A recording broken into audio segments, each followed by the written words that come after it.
नमस्कार दोस्तों, मैं श्री कीर्ति चौधरी महाविद्यालय से डॉक्टर एस पी सिंह आज आप लोगों को बीए तृतीय वर्ष और एमए प्रथम सेमेस्टर की कक्षा में बुंदेली काव्य या बुंदेली साहित्य के अंतर्गत ईश्वरी के भागों की व्याख्या के बारे में बताने जा रहा हूं।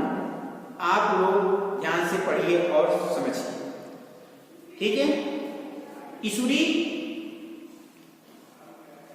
बुंदेली साहित्य के जनक माने जाते हैं और ये श्रृंगार रस में कविताएं करते हैं। इनका जो काव्य रस है वह श्रृंगार रस है, ठीक। आइए इसकी व्याख्या देखते हैं। सपनन दिखा परे मोय सैया, सुनो पड़ोसिन भैया, आपुन आए उसी से ठाणे, झपट परी मैं मैया, उनके दृग दो भर आए मोरी भरी तलैया, ईसुर आंख दगा में खुल गई, हटाओ उदय को नैया, ठीक। अब शब्दार्थ देख लेते हैं। सपना, स्वप्न आप मालूम है, स्वप्न सपना दिखाना मोय सैया, ठीक। सुनो पड़ोसी गुइया, पड़ोसी गुइया मतलब साथी, कहते हैं गुइया साथी, ठीक। गुइया तो साथी। अब आपुन आए उसी से ठाणे, ठाणे मतलब खड़े हो, आपके शब्द हैं बुंदेली के। और झपट पड़ी मैं मैया, झपट मतलब झपट पड़ना मतलब झपटना मतलब आक्रमण करना, ठीक। झपटना मतलब होता है आक्रमण करना। मैं मैया उनके दृग, दृग मतलब होता है आंख, दृग मतलब होता है आंख, दो भर आए मोरी भरी तलैया, ठीक। मोरी भरी तलैया, ईसुर आंख दगा में खुल गई, दगा मतलब धोखा देना, ठीक। धोखा देना में खुल गई, हटाओ हटाओ उदय को नहीं, उधर कोई नहीं था, कोई नहीं था, ठीक है। ये तो हुआ। अब आइए प्रश्न क्या लिखोगे इसमें। यहां पर इस भाग में, प्रस्तुत भाग में ईश्वरी ने स्वप्रदर्शन की व्यंजना की, अपने प्रदर्शन, अपने काव्य कौशल की व्यंजना की, ठीक। अपने कविता की प्रशंसा की है, अपने काव्य रस की प्रशंसा की है, ठीक।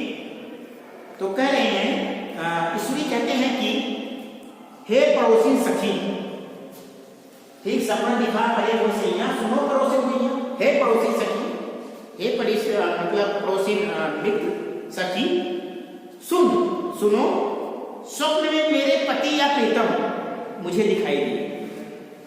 मोय सैया प्रीतम, प्रीतम या पति सपने में दिखाई दिए, ठीक। वे स्वयं आए और मेरे सिर की ओर खड़े हो गए, वे स्वयं आए और मेरे सिर की ओर खड़े हो गए।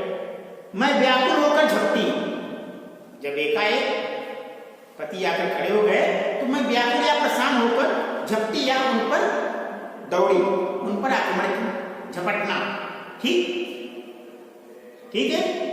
अब उनके पैरों पर गिर पड़ी, आक्रमण कर कोई, क्योंकि कोई भी प्रीतमा अपने पति की क्या पूजा करती है, ठीक, उस पर उसको क्या कर, और उनके पैरों पर गिर पड़ी, यही कह रहे हैं, उनके पैरों पर गिर पड़ी। यह भाव मेरी व्यथा को देख, ऐसा कहते हैं कि इस क्रियाकलाप को देखकर, ठीक, इस भाव को देखकर मेरी व्यथा देखकर मेरे पति की आंखों में क्या आ गए, आंसू आ गए, मेरे प्रीतम की आंखों में आंसू, कि मेरी प्रीतमा क्यों परेशान हो रही है, क्यों दौड़े, क्यों झपट के मेरे पास आ रही है, क्यों घबरा कर बेचैनी करके मेरे पास आ रही, ठीक, आंसू आ गए। और इधर मेरी आंखें तो मानो तालाब ही बन गया। कौन सा लगता है, इधर तलैया मतलब होता है तालाब, तलैया मतलब क्या होता है, तालाब, ठीक, तलैया मतलब तालाब। अब कह रहे हैं कि इधर मेरी आंखें तो तालाब बन गई, ठीक, आंखें रूपी तालाब बन गई हैं। और आगे देखते हैं, उनमें तो आंसुओं का, उनमें क्या हो गया, सैलाब आ गया, उनमें तो आंसुओं की बाढ़ आ गई। ठीक है, आंसुओं की बाढ़, किसमें, आंख रूपी तालाब में आंसुओं की बाढ़ आ गई। उपमा अलंकार और रूपक अलंकार। ठीक, पर तभी सहसा मेरी आंख, क्योंकि सपना था, तभी अचानक मेरी आंख खुल गई और जागने पर देखा तो वहां कुछ भी नहीं था। और जागने पर देखा तो वहां हटा उठा खोल नहीं, कुछ नहीं। ठीक, यहाँ पे आप विशेष क्या लिखोगे, कौन, ईश्वरी श्रृंगार रस कौन सा है, श्रृंगार रस। ठीक, भाषा बुंदेली, अलंकार उपमा रूपक उपेक्षा। ठीक है, और गुण कौन सा है, माधुर्य प्रसाद, सब शक्ति कौन सी है, अभिलाप। सीधी सीधे बात कर रहे हैं, प्रेमी और प्रेमिका के संयोग में श्रृंगार के रूप में बात कर रहे हैं, क्योंकि श्री के भाग के प्रसिद्ध है, श्रृंगार के सिद्ध कवि माने जाते हैं। श्रृंगार वर्णन को अति प्रिय रहा है और नायक नायिका के प्रेम का। ठीक है, तो आइए दूसरा भाग देखते हैं। जो तुम छैला हो जाते, परे अमलियन राते, मैं पहुंचन गालन तो लगते, कजरा देख दिखाते, धरी धरी घूंघट खोलक में नजर सामने राते, मन चाहे नट में तुम बिदते बिदते, यानी फंस जाना, बिदना मतलब फंस जाना, बिदते हाथ जहां जब आते। ईसुर मतलब ईसुरी कहते हैं कि दूर दरस के माने ऐसे काय लगाते। ठीक, आइए इसकी व्याख्या देखते हैं। अब इसमें जो इस भाग में शब्दों के अर्थ को देख लेते हैं। जो तुम छैला हो जाते, छैला मतलब क्या होता है,